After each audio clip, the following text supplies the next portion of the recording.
Jhansi bus depot के एक बस चालक पर गंभीर आरोप लगाकर व उसकी एक वीडियो बनाकर सोशल मीडिया पर वायरल कर दी जाती है, जिसके बाद तुरंत प्रभाव से बिना कोई जानकारी लिए, बिना कोई पूछताछ करे और बिना ही कोई इंक्वायरी करे उसे तुरंत नौकरी से निकाल दिया जाता है। नमस्कार। नमस्कार। क्या नाम आपका? मेरा नाम सोनू है जी। हाँ जी। और मैं झांसी सब डिपो से प्रधान हूँ और हरियाणा का स्टेट उप प्रधान हूँ। जी हमें पता लगा कि भाई ऐसे ऐसे कोई वीडियो वायरल हो रही है। उसके बाद हमने जो चालक था उससे बात की, उसका नाम पवन था। हमने उससे बात की, उसको बुलाया भी, उससे पूछा कि भाई क्या बात है। उन्होंने बताया कि जैसे ही मैं अपनी ड्यूटी पे आया, मैं झांसी से बस लेकर के सिरसा गया। सिरसा से जो निर्धारित समय सारणी के अनुसार वो अपना टाइम लेके आया, उसके बाद उसने हिसार से भी जो उसका निर्धारित जो समय सारणी के अनुसार उसने टाइम उठाया। फिर वो वहाँ से चल करके जैसे महम जो होता है ना, लगभग रात के 9:30 के आसपास का टाइम हो जाता है। तो वहाँ जाने के बाद जैसे क्या करते हैं कि भाई थोड़ा खाना खाने के बाद जैसे पूरी रात गाड़ी चलानी होती है, तो महम खाना खाया। खाना खाने के बाद जैसे ही वो वहाँ से निकला, उसके बाद मदीना टोल के पास जैसे ही गाड़ी पहुंची तो उन्होंने कहा कि मेरे को अचानक से मतलब पेट में दर्द हुआ और उसमें मेरे को लगा कि भाई शरीर में पसीना आ गया कि भाई 5 मिनट अगर आराम कर लेते हैं तो हो सकता है कि ठीक हो जाए। जिसके कारण से अगर मैं वो चीज़, उन्होंने बताया कि अगर मैं वो चीज़ नहीं करता तो अगर ज़्यादा दिक्कत होती तो सवारियों को भी नुकसान होता, कोई हादसा हो जाता तो उसको कौन भरपाई करता। उन्होंने बस को वहाँ पर रोक लिया और 5-10 मिनट आराम किया। टैबलेट वगैरह कोई बैग में थी वो ली और वो उसके बाद दिल्ली के लिए निकल पड़े। और दिल्ली से भी जो टाइम था वो उसी टाइम के ऊपर वहाँ से आए हैं, ना कि मतलब कोई आगे किया हो कोई पीछे किया हो। जो निर्धारित समय था उसके बाद इन्होंने जहाँ से, जैसे बस हमारी जहाँ से स्टार्ट होती है वो हमारा हेड ऑफिस होता है, हमारे हेड ऑफिस के ऊपर आकर के उन्होंने बस को रोक दिया।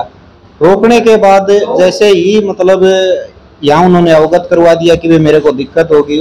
दिक्कत के क्या बात थी, यहाँ जो हमारा ड्यूटी सेक्शन होता है वो होता है कि वो उनको अरेंज करवाना होता है, वो दूसरा स्टाफ दें या न दें, या भाई बस की सवारी वो दूसरी बस में अरेंज करवाएं, कैसे भी करें। उन्होंने कहा कि उन्होंने आकर के यहाँ मेडिकल करवाया, अपनी टैबलेट वगैरह दवाई वगैरह ली और वो घर चले गए।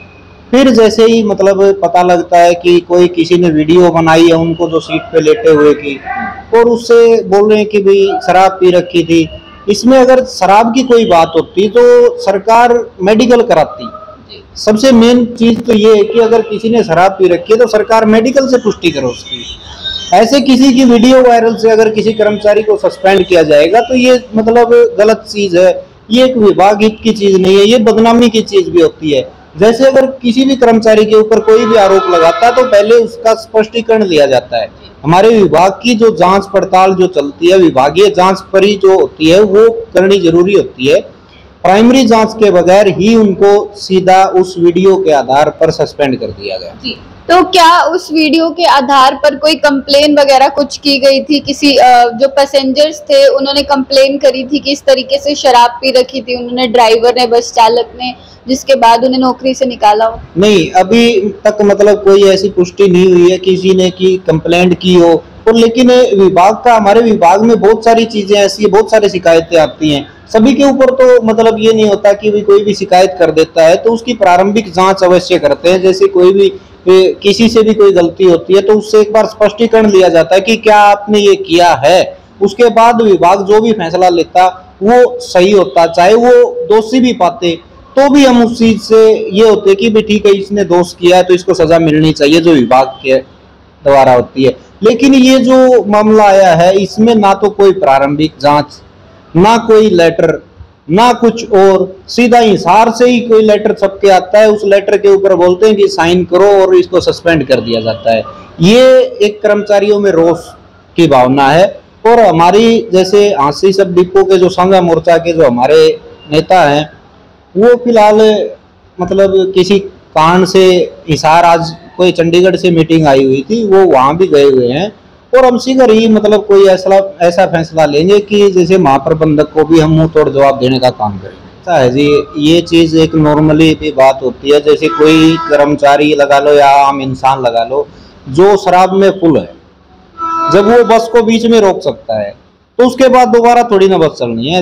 अगर वो इतनी शराब उसने पी है तो वो दोबारा से बस कैसे लेकर के गया? वो दिल्ली गया, दिल्ली से जो अपना जो स्टेशन है हांसी वहां तक लेकर के आया। हालांकि उसको हिसार जाना था, लेकिन उसको दिक्कत होने की वजह से उन्होंने ये उचित समझा। हम तो ये मानते हैं कि अपना जो हेड ऑफिस है वहां आने के बाद उन्होंने अवगत करवाया और जो पैसेंजर थे उनको बाइज्जत, ये नहीं है कि भी वो परेशान हुए, उनको बाइज्जत बस की सुविधा दी गई और उनको अपने जो उनका निर्धारित जो स्थान था उसके ऊपर पहुंचाया गया। जी, फिलहाल मैं इतना ही कहना चाहूंगी कि जो बस चालक है उनका नाम पवन है, उनका भी एक परिवार है, बच्चे हैं, उन्होंने भी अपने बच्चों का पालन पोषण करना है, परिवार को संभालना है। इस तरीके से एक वीडियो के माध्यम से जिसकी कोई पुष्टि नहीं की गई है और जिसका ये भी नहीं पता है कि बनाई किसके द्वारा गई नहीं, अभी तक ये भी नहीं पता कि तो इस तरीके से उसको नौकरी से निकालना क्या सही है या गलत है, ये आप जरूर कमेंट्स करके बताइएगा। और कमेंट्स करके जरूर बताइएगा कि क्या ऐसा करना सही था या गलत था और क्या कुछ एक्शन आगे लेना जाना चाहिए। इस वीडियो को ज्यादा से ज्यादा शेयर करिए ताकि इन लोगों की आवाज जो है वो सरकार तक पहुंचे और जिसके साथ गलत हुआ है उसे न्याय मिले। जुड़े रहिए, मेन मुद्दा है में। धन्यवाद।